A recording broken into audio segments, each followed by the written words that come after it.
Hello, my name is Elise and I've been accepted into the Algonquin animation program for 2021. I wanted to make this video because I had obsessively watched other people's portfolio videos last year and they really helped me.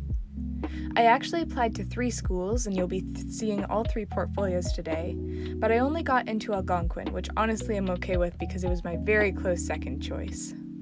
First, I just wanted to break down what my portfolio year was like so you have a bit of a timeline. I applied to Seneca, which came due mid-December, then Sheridan, which was due at the end of February, and finally Algonquin at the end of March. I'll go through each of my portfolios, break them down a bit, and then offer some more broad advice at the end. It's all stuff I wish I knew going into this past year, and hopefully some of it will be helpful in the end. I will start off by saying that I don't like this portfolio. I was cocky and way too confident. I didn't practice the things I should have, and it was a blow to my pride to get rejected right off the bat. So, up first, the hands. I was supposed to draw my own hand while looking directly at it, and I did, but then I just took a picture and drew off that. I don't think that was really the issue, though. I think the issue is that the forms are super blocky and robotic and they just look weird. I'll probably say this a number of times in the video, but I only drew these hands once, and that was a mistake. Your first attempt is rarely your best, and it's very tempting to just call it a day, but you'll regret it later, trust me. Next, life drawings. I attended a life drawing course at Dundas Valley School of Art, and it saved my life. I cannot encourage taking a consistent life drawing course enough.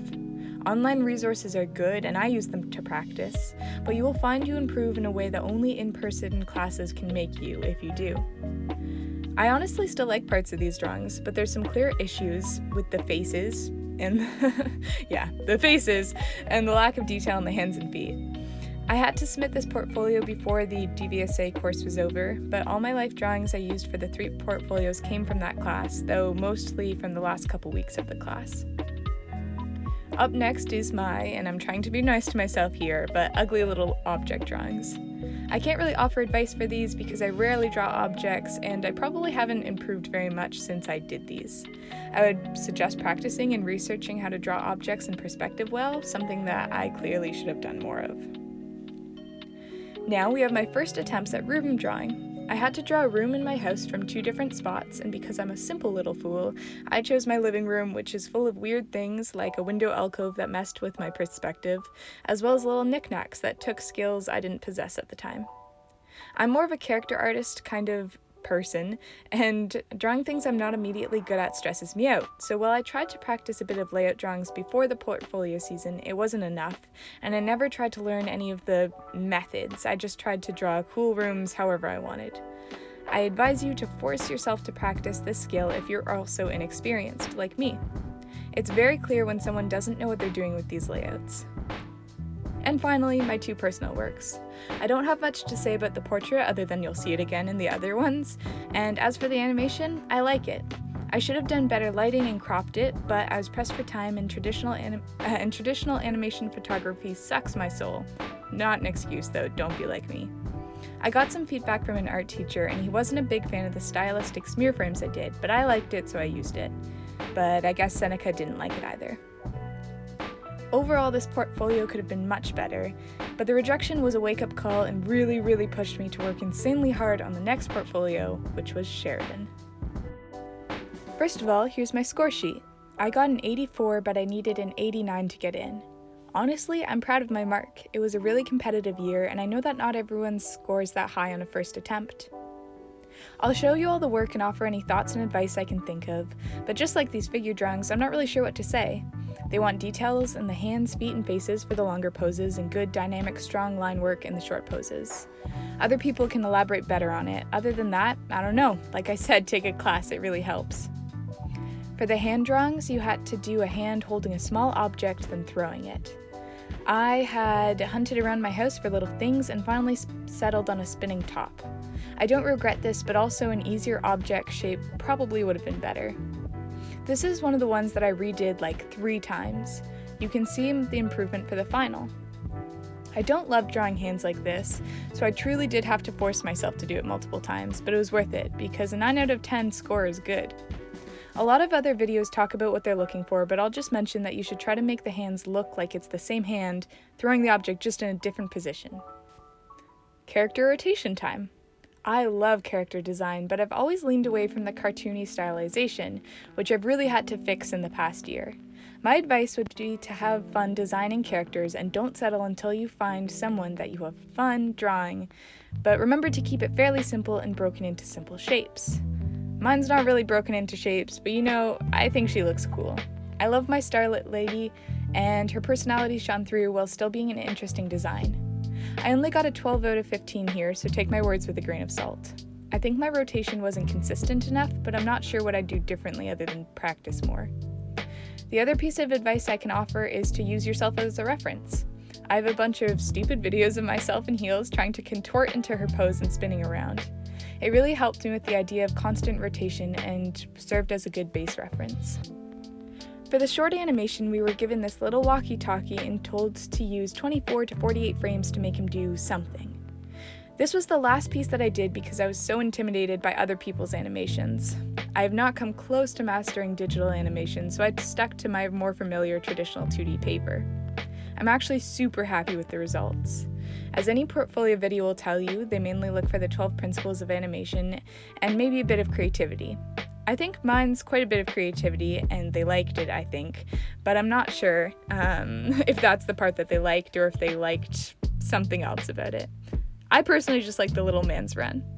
I was also anxious about making the walkie-talkie fall apart like I did and have something come out of it because it wasn't in the guidelines, so I took a bit of a liberty with it, and I'm very lucky that it wasn't punished because I wasn't sure how that would turn out.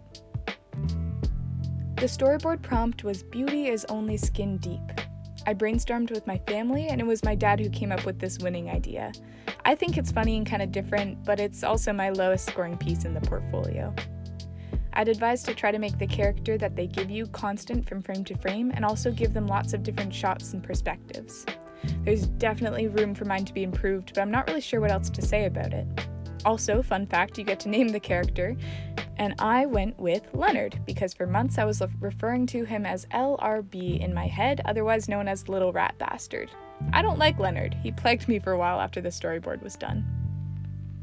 For my 2 perspective drawings, I'm actually quite pleased with them despite only getting a 12 out of 15. As you can see, this is a massive upgrade from my last layout drawings. Drawing digitally really helped me as I got to use the grid perspective and get accurate perspective lines. I don't have a lot of advice here because it's still a weakness for me, but the grid method that an Algonquin prof showed me in a portfolio session really helped the idea click into my mind. I really threw everything into my personal section, and I got a 12 out of 15, so I'll just repeat what everyone says.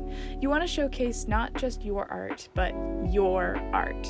Show them why they want to pick you over somebody else. What special flavor can you bring? My character lineup was from a short murder mystery story I wrote during the year, and the orc concept art was partly inspired by a choose-your-own-adventure novel I wrote. I think that bringing in things that you're passionate to this section is really good, as your joy for the thing that you're creating will shine through.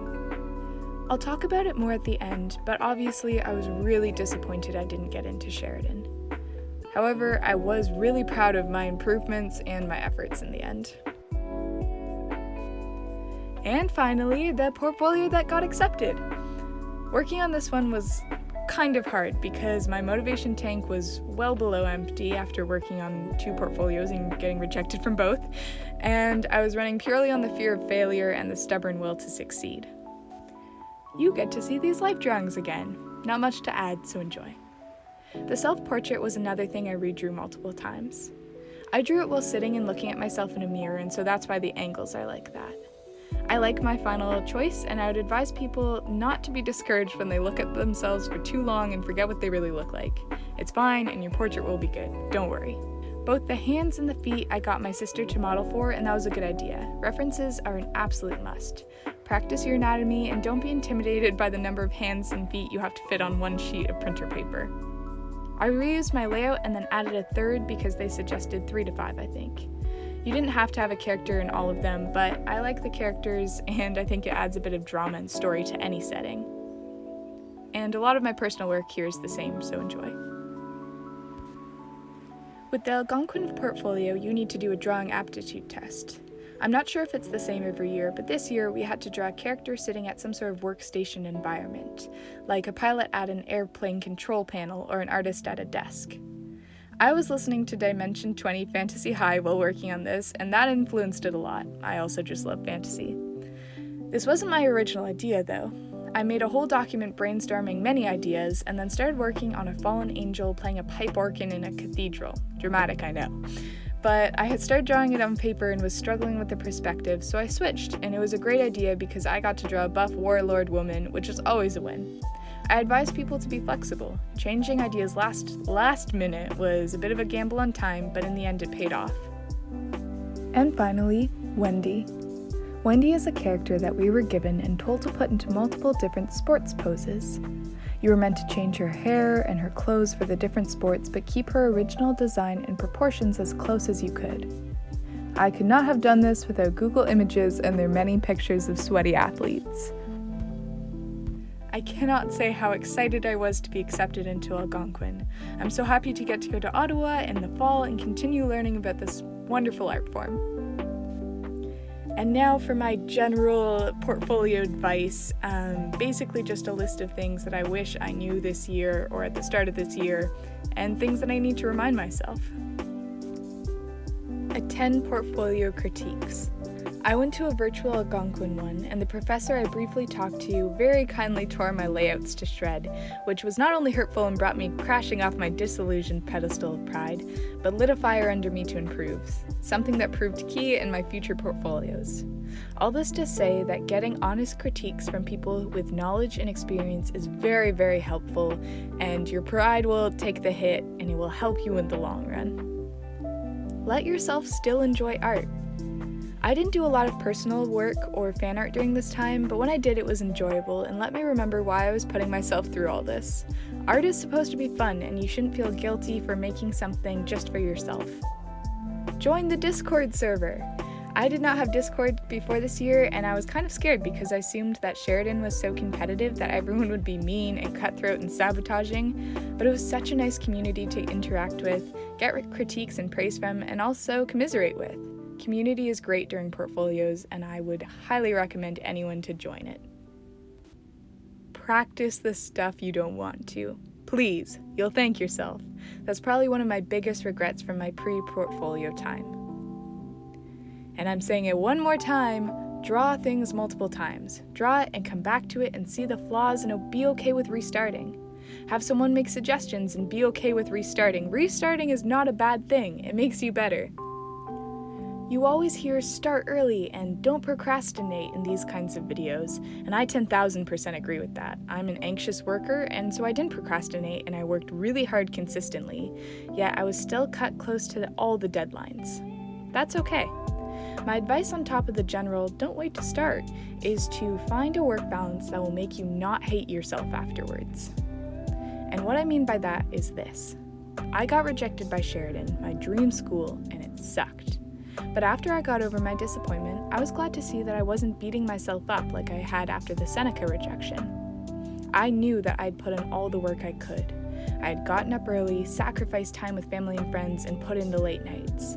I had tried my best and it wasn't enough, but that was okay. So work to a place where you push yourself to your limits in a healthy way, and in a way that will let you be gentle with yourself if you don't succeed, because ultimately that's all you can do. I had a lot of people, family, friends, teachers, say in response to my portfolio worries, "Oh, don't worry about it. I know you'll get in. You're such a great artist. You'll get in for sure." Well, I'm here to be the cold, hard voice of truth on the internet. You might not get in, and that's okay.